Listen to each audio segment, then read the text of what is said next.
Hello everyone. Good afternoon. So, kagagaling lang namin ng aking asawahan sa aming trabaho. Kasi magka-duty kami dito sa lugar namin. At yun, nagtatrabaho kami sa isang metal factory. Dito lang din sa aming lugar. So, lagi kami magka-duty. So, ayan. Papakita ko siya sa inyo kung anong ginagawa niya. Ayan o. Oo. Say hello. Morning. How is it? So, ayan. So, kumakain siya ng snack. Kasi galing kami kanina sa store bago umuwi ng aming bahay. Dumaan muna kami dun. Kasi yung end ng aming shift, alas 2 ng hapon. So, ngayon ay alas 3 na. So, kumakain siya ng snack. So, meron lang akong isi-share sa inyo. Kahapon Monday, umabsent ako. Kasi, masama yung pakilasa ko. Yan. So, ngayon ay Tuesday na. At, yun nga. Binigyan kami ng aming company ng salmon. Pa-Christmas gift sa amin. Ito kasi lagi yung binibigay nilang Christmas gift. It's either ham or salmon sa mga employee. Hindi kasi uso dito ang 13-month pay. Hindi kagaya sa Pinas na may 13-month pay tapos bonus pa. Tapos iba pa yung sahod. Hindi yun uso dito sa amin. Kasi ang aming pinaka 13-month pay ay sa summer. Yun. Kasi syempre, summer, kailangan walang pasok. Yan, ganun. Dito sa Finland ay, hindi ko lang alam sa ibang company, pero sa aming sa company namin, wala talaga mga 13-month pay. Ganyan. So, ito yung bigay sa amin. So, ang pinili ko kasi ay salmon. Dalawa kasing choices doon. Isang ham or kinko, and then lohi or salmon. So, pinili ko yung lohi. Every Christmas, ito yung pinipili kong gift. Ganyan. Tapos, ito naman yung kay Uncle, sa asawahan ko. Yan, ham ang kanya. Sabi ko kasi na dapat magkaiba kami para mas maganda. O, di ba nakatipid kami. Hindi na namin kailangan bumili ng salmon at saka ham pang handa sa Christmas. So, medyo mahal, medyo pricey din yung price nito ha. So, thank you so much sa aming company at nakalibre kami. Ham and then salmon. Right? So, ayan. So, ang weather ngayon sa labas ay mahamog. Positive kasi ngayon. So, medyo natutunaw yung mga snow. Hindi ganun kalamig. Ngayong araw na ito, hindi ko lang alam bukas. Baka mag-iba na naman ang temperature. Paiba-iba kasi dito. Kaya dapat kailangan nag-check ng weather forecast. Kasi halimbawa ngayon, plus, bukas, minus, ganun. Tapos kinabukasan naman, positive na naman. And then, sa sunod na araw, negative na naman. Yung weather, kaya dapat laging nag-check. Kasi unpredictable dito eh. Kaya kailangan magtingin sa weather forecast. Right? So, ayan. And then, chika ko din. Ngayong Sabado pumunta. Where we are going this Saturday? We are going to Barcelona! Spain. Punta kami ng Spain kasi magbabakasyon kami. Minsan lang. Kasi sabi niya ni Uncle, matagal na daw siyang hindi nakaka-visit. Actually, matagal na talaga. Tsaka hindi pa ako nakakapunta ng Spain. Gusto ko rin makita kung anong meron sa Spain. Hindi kami pupunta ng Tenerife. Kasi yung Tenerife, ano talaga yun, madaming tourist doon na Finnish. Sabi naman ni Yuyo, ni Uncle, ayaw daw niya doon kasi beach lang naman daw yun. Na makikita, right? Beach only. Just the beach and the Beach, hotel, ganun. Yun nga lang, warm talaga doon. Pero, gusto ko sa Barcelona. Tsaka mura kasi ang flight papuntang Barcelona. Right? Compared to Tenerife. Mas Shorter expensive. flight. And shorter what? Shorter flight? Time. Barcelona. Ew. Yeah, kasi yung Tenerife Island kasi siya, right? Is it an island? That's more far. Far away, yeah. And then Barcelona is more like up part of Spain, right? And it's warm also there, pero hindi naman kagaya ng Tenerife. Tingin ko mga positive 10, mga ganun. Ganun na. Pero nag-iiba pa rin yung panahon dun, syempre. Kailangan pa rin mag-check ng weather forecast. So, yun.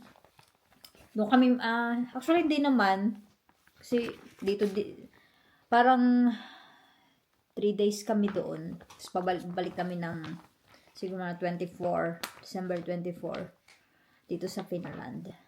So, ayan. So, yun lang. Saya lang kasi may free ham. Mahal din ito. So, kaya dito kada Christmas, hindi na kailangan bumili ng ham kasi meron na kaming ham at saka ng salmon. Yun.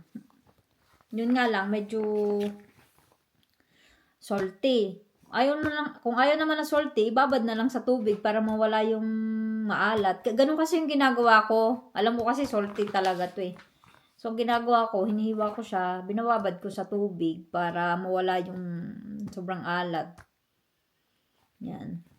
Eh, ang Finnish kasi, mahilig kasi sila sa salty na foods. Yun. Nag-ano kasi sila, natatabangan pag hindi masyadong masalt. So, yan. Yan ang ano ng mga Finnish. So, yun lang gusto kong i-share. Ganda. Malaking salmon na to. Madami-dami na din siya. So, yan. Medyo pricey din. Sana magkasya sa aming freezer. Kasi yan lang yung freezer namin, oh. Yan lang. Ito kasi, refrigerator. Ito naman yung freezer. Maraming laman sa loob. Mga stock ko ng mga vegetables, mga kung ano-ano, mga berries. Actually, meron kaming isang freezer doon na hindi ginagamit. Ayaw ko naman. Tapos ito lang lalagay ko. Tapos ham lang. Sayang lang ako sa kuryente. Wag na. Mahal pa naman ang kuryente ngayon. Charis. So, gagawaan ko siya ng paraan na maipaslok lahat doon sa freezer. Yun. After nito, siguro mapapahinga lang. Kakain ng konti. Kasi nauna na si Uncle kumain. Nagutom na. Tapos, magpapahinga. Bukas, trabaho na naman. Pang-araw kasi yung duty. 5:30 to 2 p.m. Dito sa Finland, pag winter, papasok ka ng madilim. Uuwi ka sa inyo ng madilim pa rin pag winter. Kasi, minsan hindi nag-rise yung rice talaga. Hindi sumisikat yung araw tuwing winter dito. Minsan naman meron, pero kalimitan talaga walang araw pag winter. Sobrang dilim. 2:00 pa lang ng hapon, madilim na. Papakita ko sa inyo sa mga hindi pa nakakaalam kung ano yung winter talaga dito sa amin. So, wait lang ha. So, 3:00 na ng hapon dito sa amin. Oh, 'di ba? Walang araw, cloudy. Yan yung paligid. Puro snow. So, pag kumakpal na naman yung snow dyan, so, kailangan naman palahin. 'Di ba? Sinong matutuwa? Though, okay naman siya dito. Okay naman tumira sa Finland. Yun nga lang, ang kalaban dito pag winter yan. Tsaka malamigan. Talagang tiis na lang talaga kung gustong tumira dito sa Finland. Ako, happy naman ako dito sa Finland kasi nandito yung sister ko. So, pag example, nalulungkot ako, pupunta lang ako sa bahay nila. Yun. Mga 1 hour drive. Oo, mga ganyan. Kaya pwede ang bus, tapos mag-meet na lang kami sa city center. Yan, minsan nagbabanding kaming dalawa. Yun lang. Tapos minsan pumunta siya dito sa bahay namin. Dito siya natutulog. Natutulog kami dito malapit sa TV kasi nanonood kami. Ganun din ako sa kanila pag pupunta ako doon. So, yun lang. Ganun lang yung buhay namin dito. Ay, si Uncle. Nag-ano siya ng aming... What is this? Dishwasher. Dishwasher. Filling the dishwasher. Yan, nagpi-fill siya kasi maraming ano. Ayan o. Because we had a lot of dishes. Dishes. So, ayan. Minsan kasi nakakatamad eh. Kaya ngayon na lang. Because baking yesterday. Ay, nag-bake kasi Baking siya. yesterday. Oo. So, Yan lang. How is your food? Is it good? huh? How is your snack? My snack was excellent. Excellent. Are You you... can like Is this prepare- already cooked? Not not yet. yet cooked. Yeah, need But to... you can prepare like Hindi pa yan ano ha, hindi pa yan luto. Kailangan pa ilagay sa takaoni. Ayan o, dyan, makakatipid ng kuryente. 6 to 8 hours. 1 hour per kilo. 1 hour per So kilo. let's say 5 hours.